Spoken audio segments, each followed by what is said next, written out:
The table was set for 4. Vegetables were sliced and chicken was marinating. Outside, the family dogs barked at nothing. Inside, there was popcorn on the couch, a movie paused, and the baby's sippy cup still half full. But the MacStay family was gone. Every single one of them. No sign of forced entry, no screams, no blood, just silence. Days passed, then weeks, then years, and with each passing day, more questions arose. Did they leave of their own free will? Were they hiding, or did something terrible happen? Then, deep in the California desert, miles from anywhere or anyone, a chance encounter would crack the case. What investigators found would be one of the strangest discoveries ever, because there was something chilling beneath the seemingly ordinary MacStay life. So what really happened in that house? And how could a family simply vanish without a trace? Joseph MacStay was not a man who sought attention. He quietly created, as a father, as a husband, as a builder.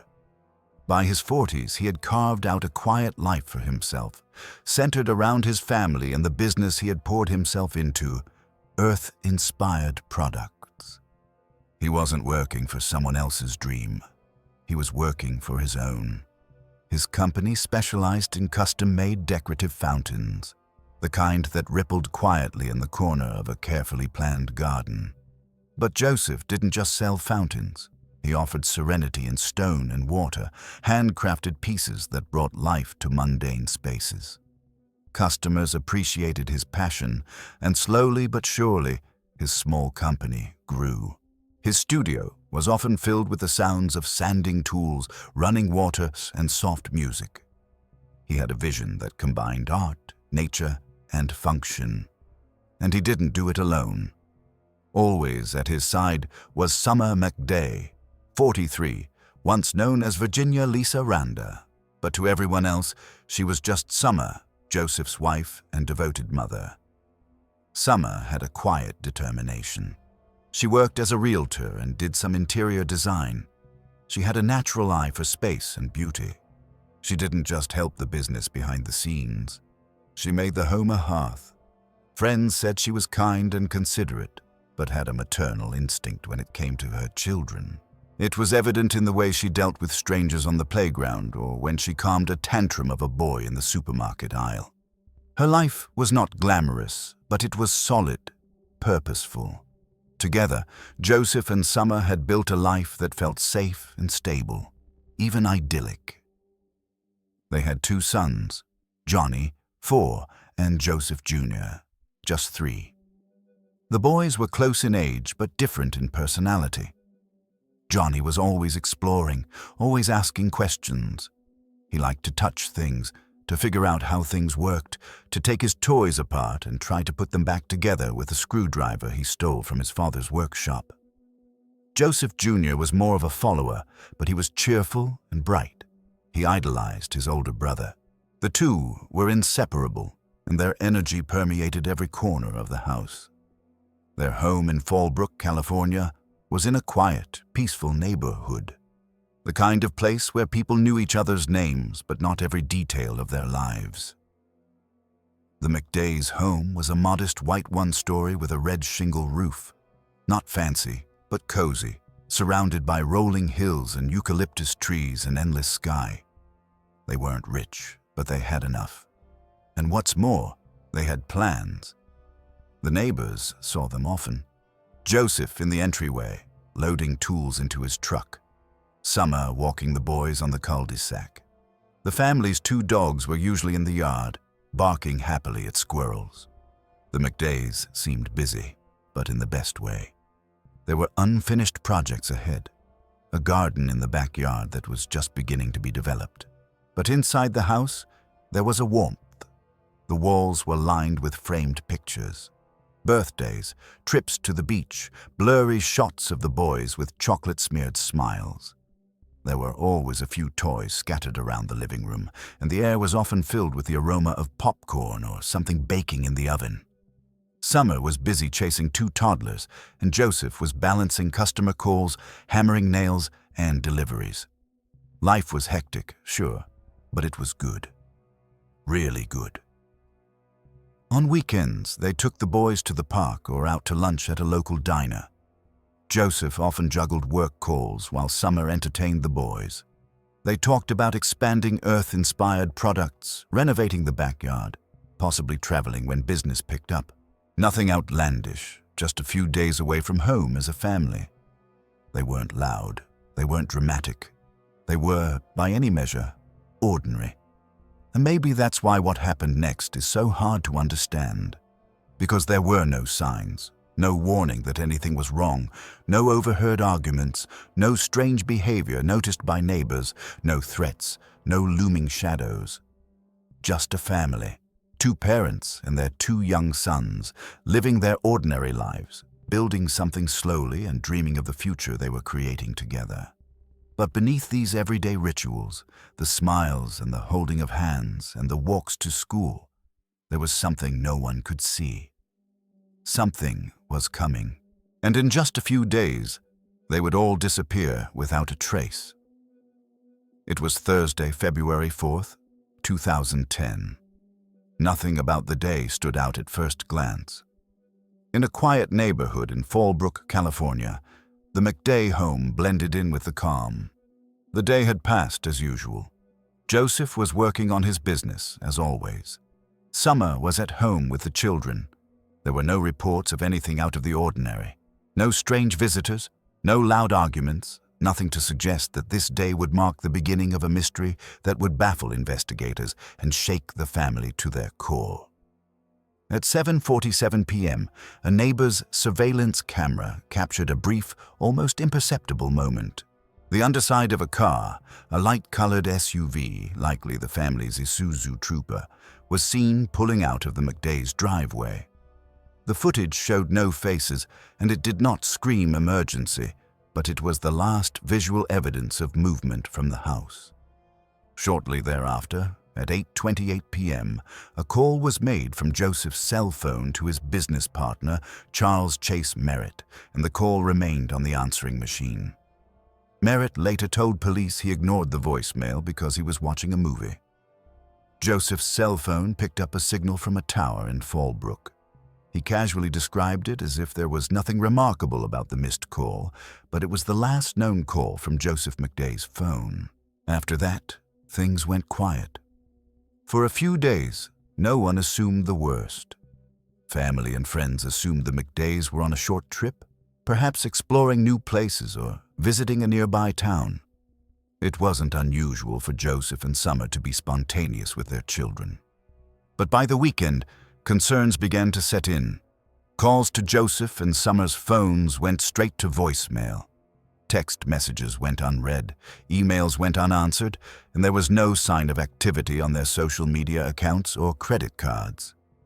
On February 6th, Joseph's father, Patrick, began to grow increasingly concerned. He hadn't heard from his son in days, and that wasn't like Joseph. They were close. Summer, too, usually kept in regular contact with her family. Now, nothing. By February 7th, those closest to them were actively contacting one another, sharing their concerns, wondering if anyone had seen them or heard from them. Everyone was confused. Almost 9 days after the last known contact on February 13th, Joseph's younger brother, Michael MacStay, arrived at the house. The Isuzu Trooper was missing from the driveway. The house looked quiet, too quiet. Michael knocked on the door. No one answered. He walked around the property, checking the windows. There was no sign of trouble outside. No broken windows, no forced doors, no broken headlights. But then he noticed something disturbing. The family's 2 dogs were in the yard. They were hungry, clearly suffering, and clearly hadn't been cared for in days. That alone sent a chill through Michael. Joseph and Summer adored their dogs. They would never leave them unattended. Something was wrong. Michael couldn't find a way to get inside, so he climbed in through an open window. What he found inside was nothing like he'd imagined. The house hadn't been ransacked. It hadn't been robbed or in disarray. There were no signs of a struggle, no overturned furniture, no broken glass, but it was eerily frozen, as if time had stopped at a very specific moment. There was a carton of eggs on the kitchen counter, not just left out for breakfast. Left out as if someone had been planning to come back and never did. In the living room, there were bowls of popcorn on the couch. The TV remote lay nearby, as if a family movie night had been abruptly interrupted. The children's toys were scattered across the floor. There were no packed bags, no missing clothes, no sign that the family had been preparing for any kind of trip. The beds were made. The sheets were half folded. The mail sat unopened on the table. And yet Joseph, Summer, Johnny, and Joseph Jr. were gone. There was no note, no injury, no accident. Michael went through every room. He checked the garage, the closets, the backyard, and the shed. Nothing. He called their names. Still nothing. The silence in the house was deafening. It wasn't the silence that comes from an empty house. It was the silence of something that had been left behind, something interrupted. With mounting terror, Michael left the house and began making urgent calls. He contacted his family, then the police. Something had happened. He didn't know what, but it was clear the MacStays weren't just on vacation. Whatever had happened, it wasn't normal. On February 15th, Michael filed a formal missing persons report for his brother, sister-in-law, and nephews with the San Diego County Sheriff's Department. Authorities responded quickly. Deputies arrived at the house, finding the same strange, untouched scene. They took initial statements, searched the house, and found no immediate evidence of foul play. There was no blood, no forced entry, no broken locks, no foreign fingerprints. Everything about the house whispered of normalcy, but in a way that felt wrong, too normal, too pristine, like a museum exhibit of a life that had been put on hold. A family had lived here, laughing, playing, cooking, planning their future. There was no evidence of foul play. The house had electricity, the refrigerator was full, there were dishes in the sink. This didn't look like a family preparing to go into hiding. This looked like a family intent on coming back. Only they weren't coming back. On February 19th, a search warrant was obtained, and investigators conducted a more thorough investigation. This time, they reviewed the family's computers, financial records, and phone histories. They interviewed neighbors and began to piece together a timeline. They tried to track the car. They reviewed nearby surveillance footage, combed through emails and calendars, but there were no answers. The family's passports were still at home. It was a critical detail that made any theory of international travel or sudden relocation far less likely. There were no recent cash withdrawals that would indicate anyone was planning to flee or start a new life. There were no missing suitcases, no changes to their finances or insurance. Everything was intact. Joseph and Summer had no criminal records, no known enemies, no history of drug use or violence. Their finances weren't perfect, but they weren't in crisis. They had plans. They were involved in their children's lives. They didn't fit the mold of people running from something. And then there was the house. Those things you don't leave behind, unless you're forced to. The Isuzu trooper had vanished with the family, but it left no digital trail, no traffic violations, no witnesses, no license plate scans. It was as if the SUV had been swallowed by the earth. Authorities questioned neighbors and friends, asking about suspicious activity. Had anyone noticed strangers near the house, unfamiliar cars, arguments, unusual deliveries? No one had. At first, police quietly floated a theory. Maybe they'd left on their own, of their own free will. No violence, no crime, just a family.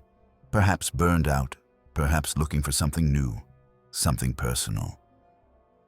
Then came the first big break. Joseph's Isuzu trooper was found parked near the U.S.-Mexico border in Santa Cruz. It had been towed from a shopping center parking lot days after the family went missing. There were child car seats inside, and there were signs that the car had not been cleaned or prepared for long-term abandonment. That deepened the mystery. Why would the family leave the car at the border with no luggage, no plan, and no trace? The next twist came from the family's computer. Investigators found internet searches made in the days before they disappeared. One stood out. What documents do children need to travel to Mexico? Others included Spanish lessons for children and trips to Mexico with children. Then came surveillance camera footage from the border crossing. The grainy video showed what appeared to be a family of 4, 2 adults and 2 children, walking into Mexico. The figures were hard to identify and the footage was distant, but it was enough to spark a fire. Had the MacStays fled to Mexico? Some investigators thought it was possible. Others were skeptical. The footage was inconclusive and the border crossing was not secure. Anyone could have crossed with minimal scrutiny. Still, to the media and the public, the voluntary disappearance theory took hold. The headlines flew. The MacStays had fled to Mexico, gone without a goodbye. Speculation exploded online. Amateur detectives flooded message boards with theories. Maybe they were fleeing debt or starting a new life or escaping danger. One self-proclaimed investigator, Rick Baker, even published a book called No Goodbyes, claiming that Summer MacStay had killed her family and run away. The book portrayed Summer as unstable, jealous, and prone to mood swings. He relied on rumors, retellings, and loosely supported assertions. But there was a problem. He had never known Summer. His theory was built entirely on assumptions, and his evidence was non-existent. Meanwhile, those closest to the MacStays weren't buying any of it. Joseph's brother flatly rejected the idea that his family had disappeared voluntarily. So did Summer's sister. For one thing, Summer's passport had expired, and there was no record of them ever getting a new one.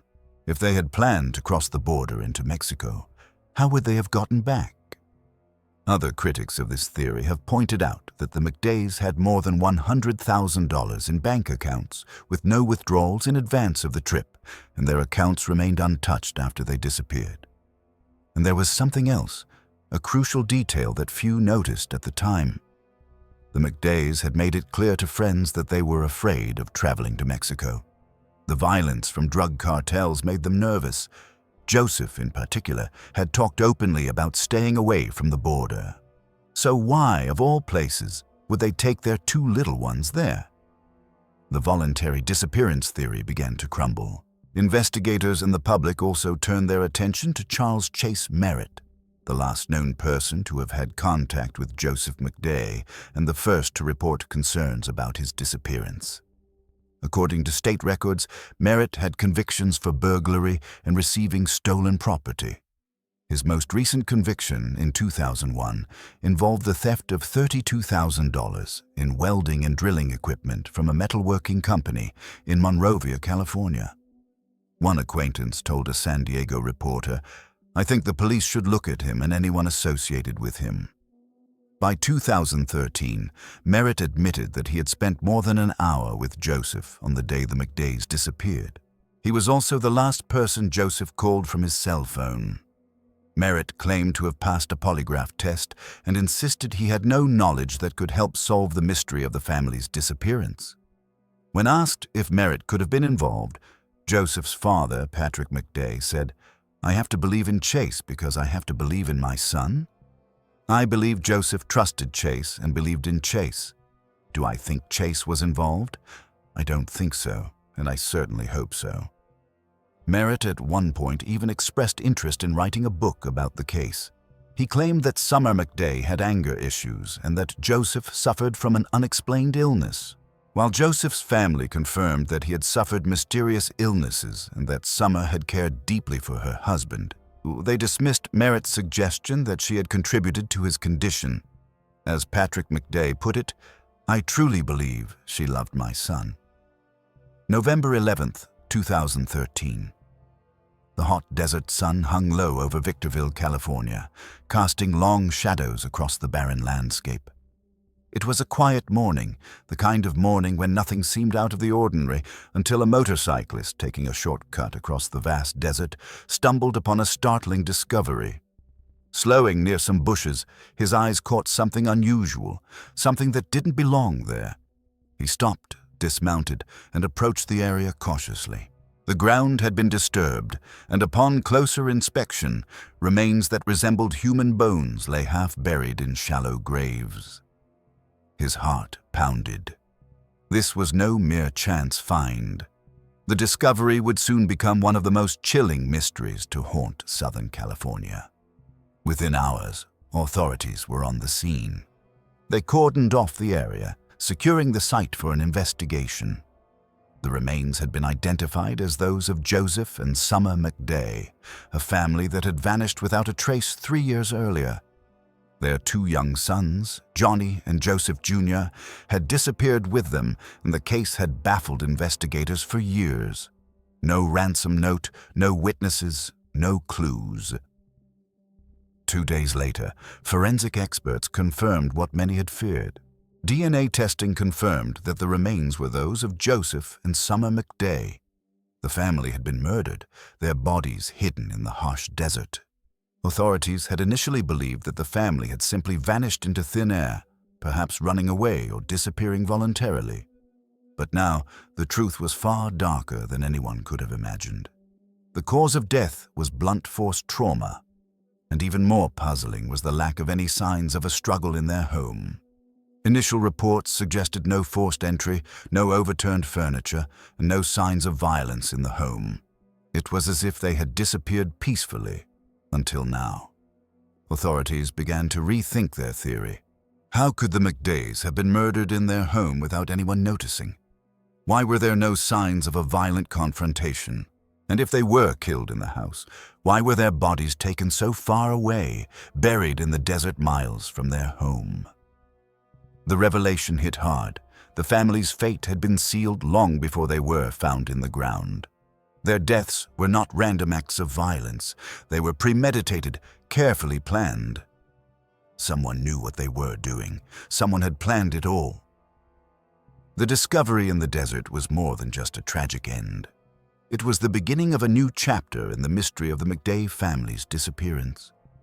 With every answer came more questions, and the chilling twist was just the beginning of a long, dark road ahead. On November 5, 2014, the arrest of Charles Merritt rocked the community. Detectives with the San Bernardino County Sheriff's Department apprehended the man. He was accused of the brutal murder of the MacStay family, Joseph, his wife Summer, and their 2 young children, Johnny and Joseph Jr. 3 years earlier, the family had vanished from their home without a trace, leaving behind confusion, grief, and many unanswered questions. The discovery of Merritt's DNA in the family's abandoned car allowed investigators to piece together a grisly tale of betrayal, greed, and violence. The arrest of Merritt, Joseph MacStay's business partner, sparked a flurry of speculation about the motives for the crimes. The family vanished without a trace in February 2010 in one of the most baffling missing persons cases in recent memory. For years, authorities puzzled over the fate of the MacStay family, which seemed like an unsolvable mystery. But with Merritt's arrest, the case took a dark turn. On November 7, 2014, news of Merritt's arrest sent shockwaves through the community. Merritt had been charged with 4 counts of murder, and the district attorney's office had made it clear that it would seek the death penalty. Authorities had now linked Merritt to the murders through forensic evidence, and an investigation into the motive was underway. Merritt's defense filed a motion to dismiss the case in July 2015, arguing that the prosecution had framed the evidence improperly. However, this had little effect on the course of justice, and by 2016, Merritt's trial had become a spectacle.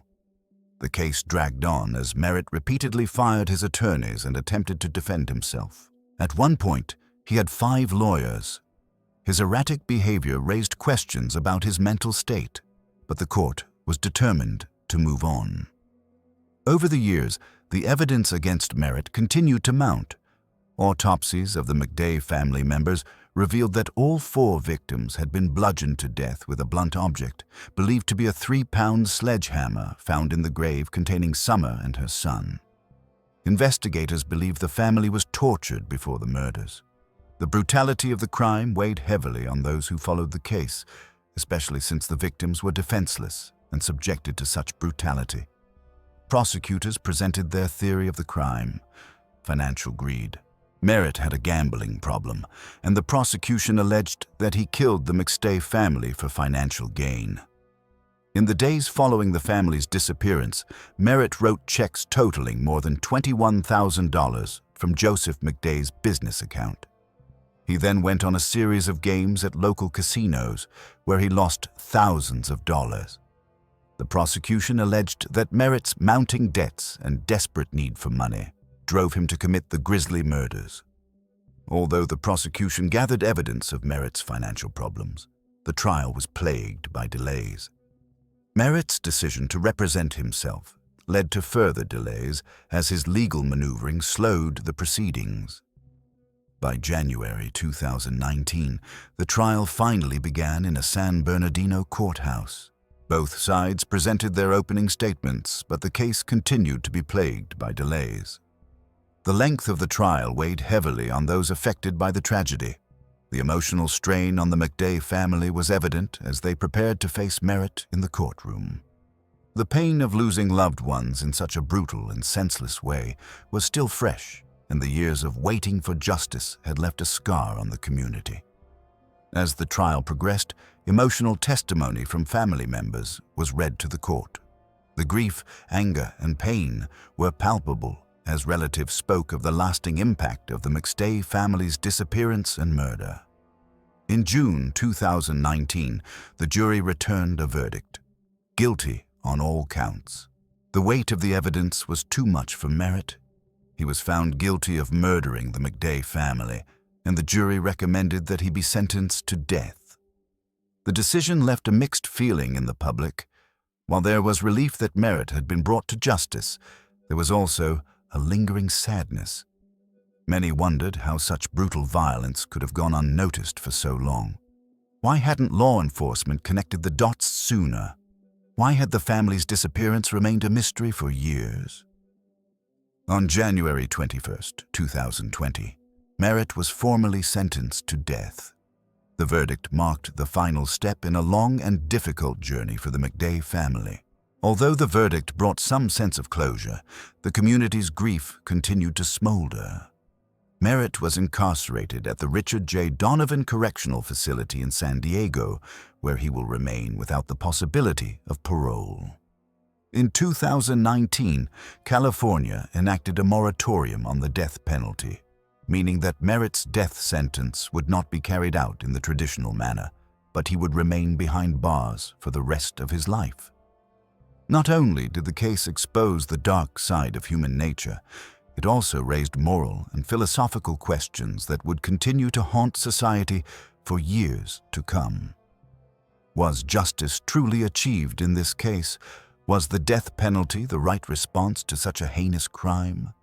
Or did it simply perpetuate a cycle of violence and retribution? The emotions surrounding the trial were complex, and the answers to these questions will never be simple. In the aftermath, the MacDay family's story has become emblematic of the lasting effects of violence on society. While the case brought many a sense of closure, it also left behind a trail of unresolved questions and moral ambiguity.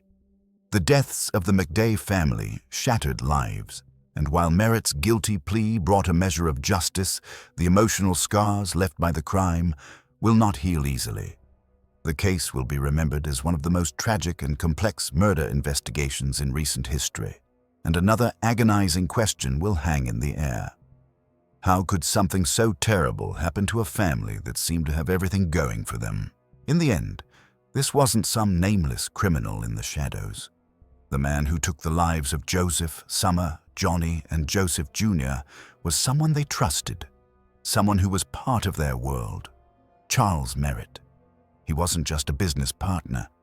He was a man who was welcomed into their lives and, ultimately, their deaths.